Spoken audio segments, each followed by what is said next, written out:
Hello，今次呢條片想分享下嚟緊羽田機場嘅一條新嘅鐵路線。咁呢條線將會由 JR 東日本去營運嘅。如果大家去過羽田機場出入嘅話呢，就應該會搭過京急去品川啦，或者搭過 Monorail 去濱松町再轉車去其他地方啦。咁但係而家就會有第三條新嘅路線，叫做羽田機場 Access 線，由 JR 東日本去營運啦。咁呢條路線就會喺羽田機場一個新嘅鐵路站出發，去經過某個位置之後呢，就會分成三條路線去直通 JR 東而家有嘅路線。呢三條分出去嘅線分別叫東山手路線、西山手路線同埋臨海部路線。羽田機場個新嘅鐵路站會喺第一同第二客運大樓嘅中間去整一個地下站，咁呢會係一個月台，有兩條線上車啦。月台嘅長度會容納到15卡車啦，因為而家東海道線最長嘅編成係15卡車，將來呢條線係會直通東海道線嘅。跟住而家除咗個站會喺國內線，即係第一、第二 terminal 嗰度有之外呢，有報道亦都指出之後會延伸，最終去到國際線，即係第三 terminal。呢條新路線由羽田機場出發之後，就會經過一個貨物站，跟住就會分成三條路線，分別經過橙色路線去東京站，或者綠色路線去到新宿，最後就係經過藍色路線去新牧場嘅方面。首先，等我詳細講下東山手路線先。咁都係啦，國內線出發就去貨物站，跟住就會沿住一條新嘅路線去到田町嗰度匯合。咁但係呢條線係唔會停田町站嘅，淨係同現有嘅東海道線匯合嘅啫。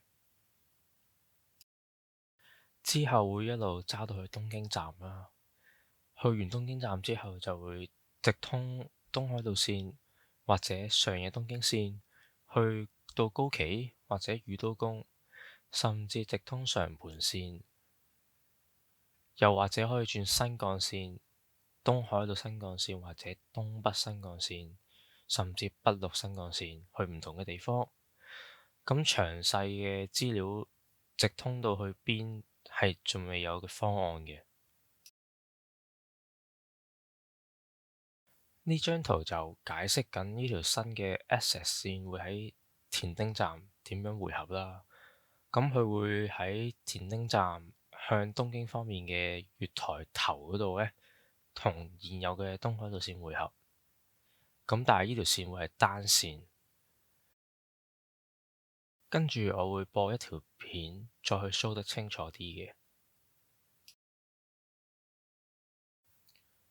首先，我哋喺國內線第一、第二 terminal 出發啦，跟住沿住呢條紅色嘅虛線，即係新嘅路線嘅走法，會經過一個貨物站，呢度咁多路軌嘅呢度，跟住再向上行啦，向上經住藍色呢條，經過高輪，喺田町個月台前面匯合。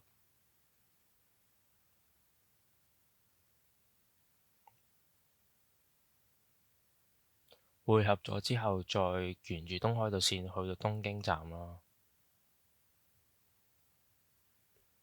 再直通頭先所講嘅路線啦。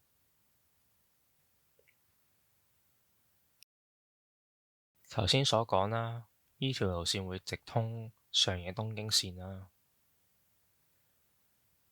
呢個就係佢嘅走法，去到高崎或者宇都宮。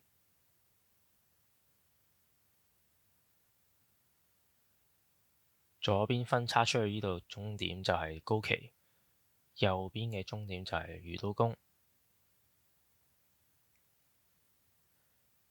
甚至會直通常盤線啦。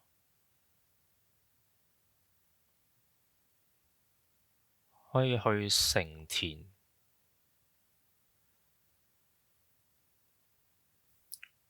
或者係土浦方面嘅，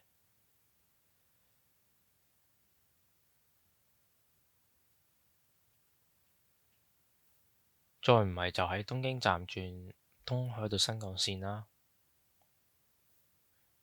或者向上搭東北新幹線或者北陸新幹線嘅。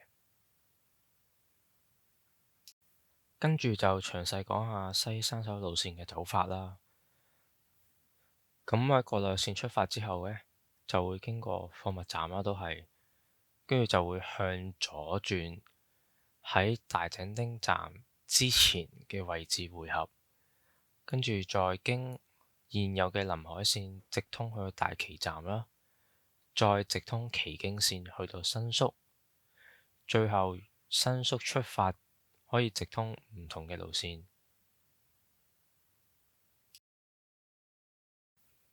到咗新宿之後呢，可以繼續直通旗津線去到大宮啦，或者直通湘南新宿線去高崎或者御都宮。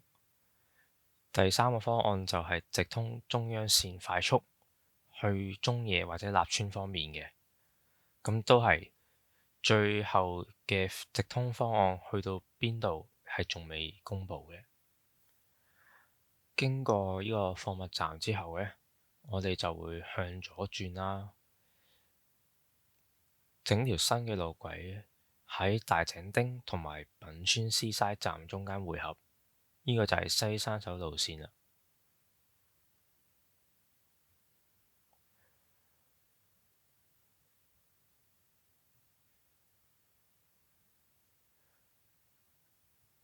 匯合咗之後就會經臨海線直通去大崎啦，再直通旗津線去新宿。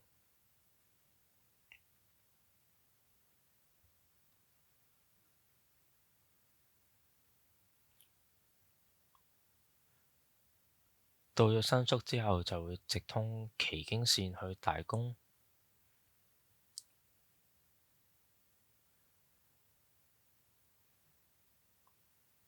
又或者湘南新宿線去高崎或者御都宮方面嘅。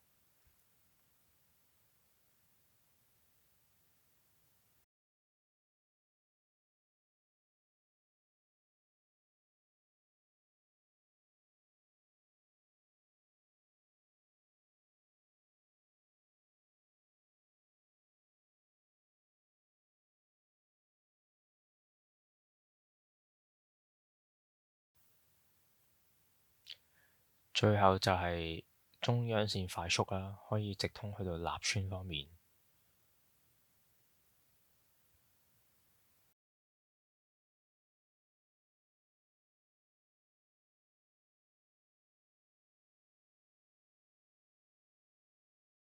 最後就詳細啲講下臨海部路線啦。首先由國內線出發啦，經過貨物站，跟住佢會經過一條現有嘅回送線。咁但係呢條回送線呢，有一部分係單線，之後會變成雙線行車嘅。經過呢條回送線之後呢，就會轉右啦，經過現有嘅臨海線匯合，就會去到新牧場站，再直通 JR 嘅京葉線。成功直通京葉線之後，你就可以一程車去到迪士尼啦，即係姆賓站，又或者去睇一啲展覽、演唱會啊。由貨物站出發啦，向上行就會去到一條回送線啦。咁但係而家係單線嘅狀態啦，之後就會將佢變成雙程行車。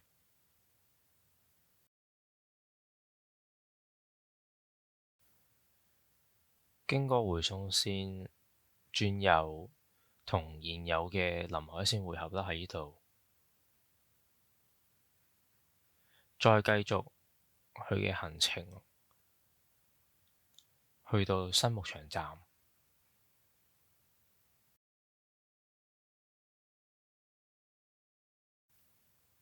跟住就應該會直通現有嘅京葉線去到舞濱站或者迪士尼啦，或者更遠嘅海濱幕張。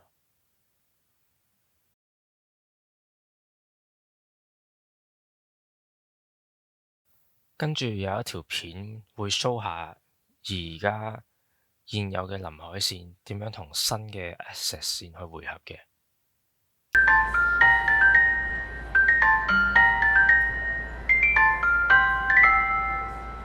1番線から電車が発車します。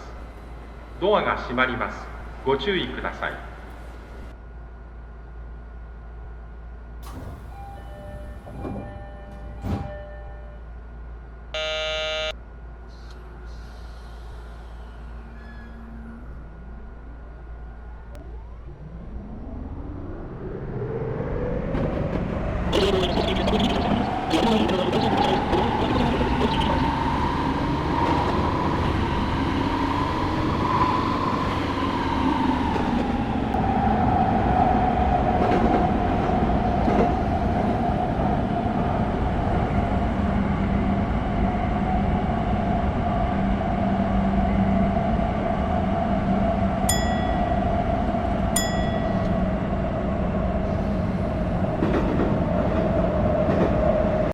由頭先東京 Teleport 站出發去天王洲站之前，就會有呢度分叉位啦。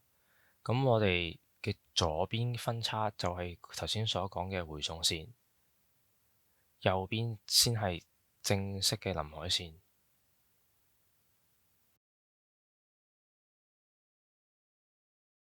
目前得東山手路線係最多報道嘅。而佢亦都真係動緊工嘅，暫時就計劃會喺2031年開業啦。就好似片頭所講啦，而家一係靠京急或者一係靠 Monorail 去進出羽田機場啦。咁但係兩條線都係要用半個鐘嘅時間啦，同埋係要轉一次車嘅應該。咁但係現有嘅新路線就可以縮短去到大約4個字啦。同埋唔使再轉車，一程可以直達羽田機場。呢啲搭車時間啊、轉車次數啊，係由東京站出發去計嘅。咁西山手路線幾時開業呢？係仲未有消息嘅。報道就指出，現有嘅京急線同埋 Monorail， 如果由新宿出發去羽田機場嘅話呢，要大約9個字至50分鐘嘅時間啦。咁但係新嘅路線就可以縮短去到大約23分鐘，而亦都唔使再轉車。最後就係臨海部路線啦。咁亦都係未有消息計劃幾時開業嘅。咁但係如果由新牧場出發嘅話咧，而家搭 Monorail 去羽田機場係要用41分鐘嘅時間啦，大約，亦都係要轉一次車啦。咁但係新嘅 Access 線開業之後呢，就會縮短1倍時間，去到20分鐘，唔使再轉車添。咁而家就係得東山手路線係進行緊工程啦，亦都有一個完工嘅目標啦。其他兩個係仲未有更多嘅消息嘅。3條唔同嘅走線都可以縮短大約一半嘅行車時間啦，又唔使轉車去唔同嘅地方。如果你搭橙色嘅東山手路線，又可以轉新幹線。本身 Monorail 啲車呢，其實我覺得係有啲逼嘅。呢個羽田機場 Access 線呢，係一個超方便、超有野心嘅計劃。唔知 JR 東會點樣喺而家咁密嘅時間表入邊再塞咁多嘅車呢？如果直通咁多條線，出事之後又會唔會玩死成個 JR 東嘅網絡呢？所以我好期待最終呢個方案係會點樣 work out 嘅。